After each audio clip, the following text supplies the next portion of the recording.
Now the hunting is over. A lot of you are probably getting ready for the rivers.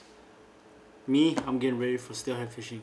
So today, I'm gonna teach you guys how to get ready for the season by gearing up and tying one of my best setups that I use. It's always worked for me, and I think that it will work for you too. So let's get going and get started. Get a leader line. It's about 3 feet long. Why did I need 3 feet? Because I'm gonna put 2 hooks on there, just like the one you saw. And the longer the better, you know. So you can always trim it off. You don't want it too short because if you don't have enough room for the 2 hooks, then you have to retie them, which is not great. Get your pliers, clippers, whatever you think can cut the line. Right now I'm using the 14-pound line leader. You can use any size you want.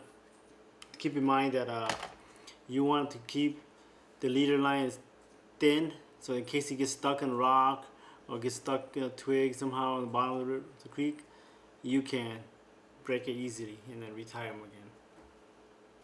Now that you have your hook on your hands, get the end of the, it doesn't matter which end of the line, stick it through the hole and just drag it about past, almost to the end of the line, leaving you just about 1.5 feet off the slack, on the top. This will be the top of the, which connects to your main line, the fishing pole. And then this part will be, this is about 2.5 feet. Because you will eventually put another hook right down here, so right down the bottom here, so it keeps it balanced. Always start with the top hook first before you go down the bottom one. Okay. So now that you have hook, you line through the hole and the hook's curving back and facing this way. The long line is this part here. You want to keep, just hold it still, put your thumb on top of the line and the hook, and then hold on to it, grip it, and wrap it around about, I say about 5 to 7 times. You could do more if you wanted to, but it's just a lot harder to stretch it and pull to make a knot.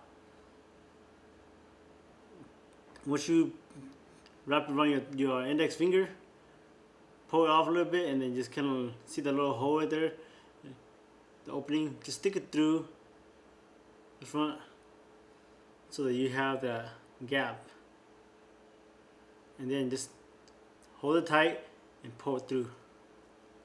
Pull from the back too if you want to. So keep it tight and doesn't come off. Let's go on to the bottom hook.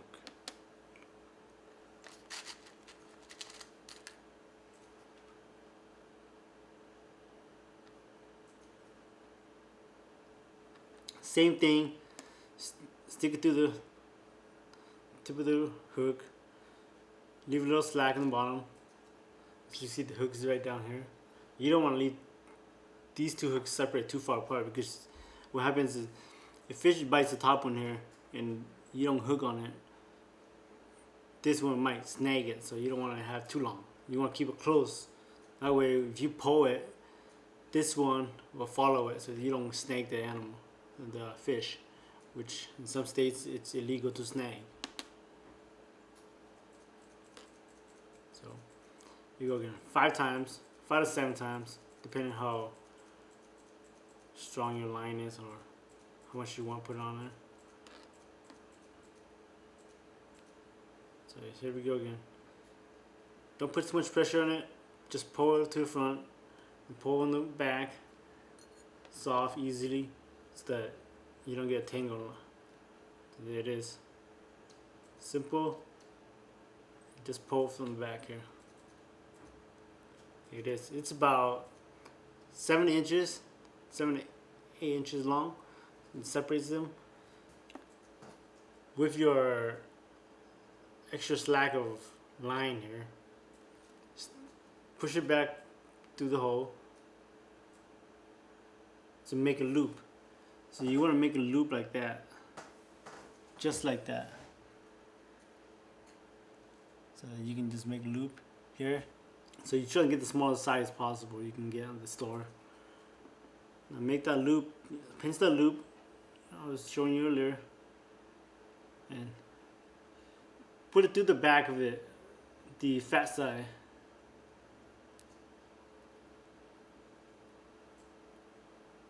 So there it is. The loop goes through the little beads here. It's hanging in between her, and you can actually adjust the size of the loop from pulling the bottom here. So push the loop here, pull it out, increase it, and hook it past the sharp part. And grab the part here. It should look like this after that. And then what you want to do is from here on, you could actually just pull it if you wanted to, but to me I like it because I like to use the yarns. Put the yarns right between at the moment, so I don't have to come back and push it back out. For this setup, I'm using the pink and the white one. For some reason, it always works for me, pink and white. So, stick it in. Stick it between the opening here. Right between. And there you go. And just pull it tight. And you can adjust it however you like. And just pull it tight to the level that you want it to. So here's the smallest one you can find. Put it through the bigger part.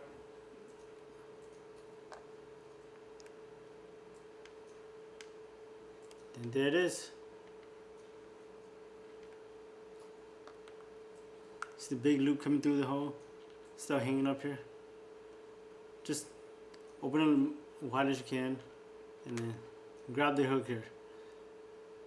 You want to use this one that we just did and go over it. So the loop comes through, and pull this one over it. That way it doesn't get stuck. The line can go through it without having to tangle up. As you can see, this line is going through in the middle of this little hole of the loop that we just created. At this stage, this is where you put the yarn right in. And you're back to the pink and the white one.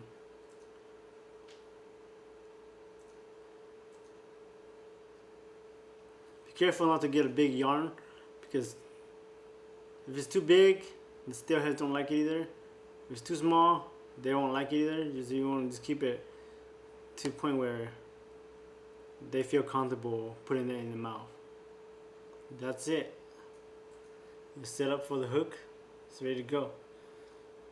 So this is the double hook setup that I like to use. You can use a single hook if you want to with that. So which means in that case you just cut it off here, and we never had the bottom one here. And you have the long line here, and just the leader here just attaches to your main line of the hook. So there it is. This is the complete setup for the hook. You can make a whole bunch of these, put it in the Ziploc bag in case you could take it to the rivers, throw it the first cast, and it breaks. Just you have one back up ready and ready to go, and just click, open the swivel up, and hook it onto your sinkers.